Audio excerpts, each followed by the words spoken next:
पैरों के नीचे की जमीन कभी सोचा है, ये सिर्फ धूल नहीं बल्कि एक पूरी जीती जागती दुनिया है। चलिए आज इसी रहस्यमयी दुनिया यानी मृदा विज्ञान की गहराइयों में उतरते हैं। तो चलिए इस सफर की शुरुआत एक बहुत ही बुनियादी सवाल से करते हैं।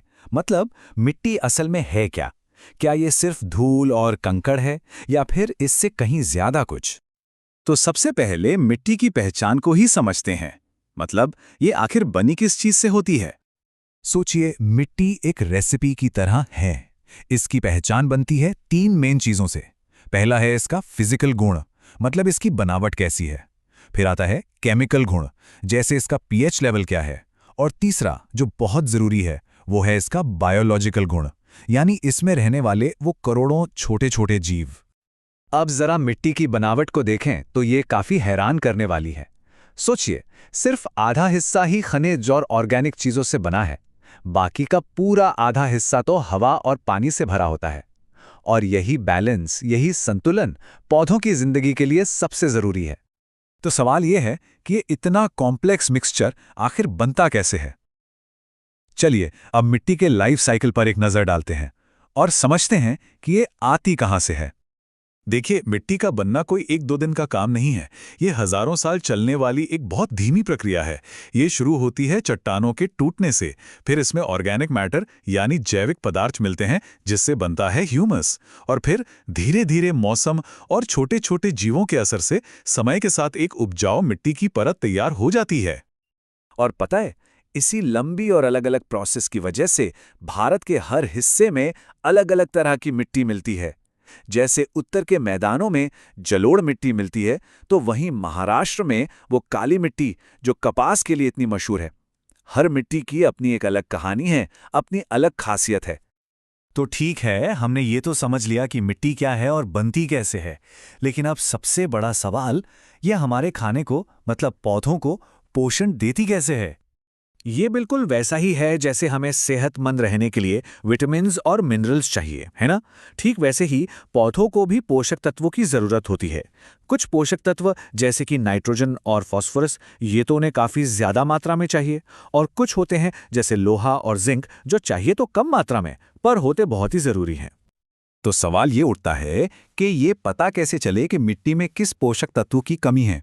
इसका सीधा सा जवाब है मिट्टी की जांच, यानी सॉइल टेस्टिंग। इसे ऐसे समझिए जैसे डॉक्टर बीमारी का पता लगाने के लिए ब्लड टेस्ट करते हैं ना। ठीक वैसे ही मिट्टी की जांच से पता चलता है कि उसे कौन सी खाद कितनी मात्रा में चाहिए। और यहीं से एक बहुत जरूरी कॉन्सेप्ट सामने आता है, इंटीग्रेटेड न्यूट्रिएंट मैनेजमेंट या आईएनएम। ये असल में मिट्टी की सेहत को बनाए रखने का एक बहुत ही स्मार्ट तरीका है, जिससे उसे एक बैलेंस्ड और लॉन्ग लास्टिंग खुराक मिलती है। एनएम का मतलब ये नहीं है कि सिर्फ केमिकल फर्टिलाइजर्स पर ही डिपेंड रहा जाए, नहीं, बल्कि इसमें केमिकल फर्टिलाइजर्स के साथ साथ जैविक खाद, हरे खाद, इन सब का इस्तेमाल होता है। और तो और इसमें बायो फर्टिलाइजर्स भी शामिल हैं। ये असल में अच्छे वाले बैक्टीरिया होते हैं, पौधों के छोटे छोटे हेल्पर्स, जो मिट्टी से पोषक तत्व खींचकर पौधों तक पहुंचाने में मदद करते हैं। जैसा कि हमारे सोर्स मटेरियल में भी बताया गया है, आईएनएम का मकसद सिर्फ आज की फसल उगाना नहीं है, बल्कि इसका असली लक्ष्य है मिट्टी की लॉन्ग टर्म फर्टिलिटी, मतलब उसकी उपजाऊ शक्ति को बनाए रखना। ये एक तरह से भविष्य के लिए इन्वेस्टमेंट है। चलिए अब बात करते हैं उन चैलेंजेस की जो आज हमारी मिट्टी के सामने हैं, और साथ ही देखेंगे कि उनके सॉल्यूशंस क्या हो सकते हैं। देखिए, हर मिट्टी परफेक्ट नहीं होती, सबकी अपनी अपनी समस्याएं होती हैं। जैसे अगर कोई मिट्टी बहुत ज़्यादा एसिडिक है तो उसमें चूना मिलाया जाता है ताकि उसका बैलेंस ठीक हो जाए। या मान लीजिए मिट्टी रेतीली है, पानी बिल्कुल नहीं रोक पाती, तो उसमें ऑर्गेनिक मैटर मिलाने से उसकी सेहत सुधर जाती है। अच्छी बात यह है कि साइंस के पास लगभग हर समस्या का कोई ना कोई समाधान जरूर है। लेकिन एक बहुत बड़ा चैलेंज है पोषक तत्वों का नुकसान। खास तौर पर नाइट्रोजन, जो पौधों के लिए बहुत ही जरूरी है, वो बड़ी आसानी से पानी के साथ बहकर या हवा में मिलकर मिट्टी से बाहर निकल जाता है। और इससे सिर्फ किसान की मेहनत और पैसा ही बर्बाद नहीं होता, बल्कि ये हमारी नदियों और जमीन के नीचे के पानी को भी पल्यूट करता है।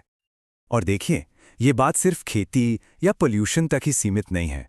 मिट्टी की सेहत का सीधा कनेक्शन है क्लाइमेट चेंज से। जब मिट्टी हेल्दी नहीं होती तो उसमें से नाइट्रस ऑक्साइड और मीथेन जैसी बहुत पावरफुल ग्रीन हाउस गैसेज निकलती हैं, और ये गैसें ग्लोबल वार्मिंग को और भी ज्यादा बढ़ाती हैं। तो मतलब साफ है, मिट्टी का सही मैनेजमेंट एक तीर से दो निशाने लगाने जैसा है।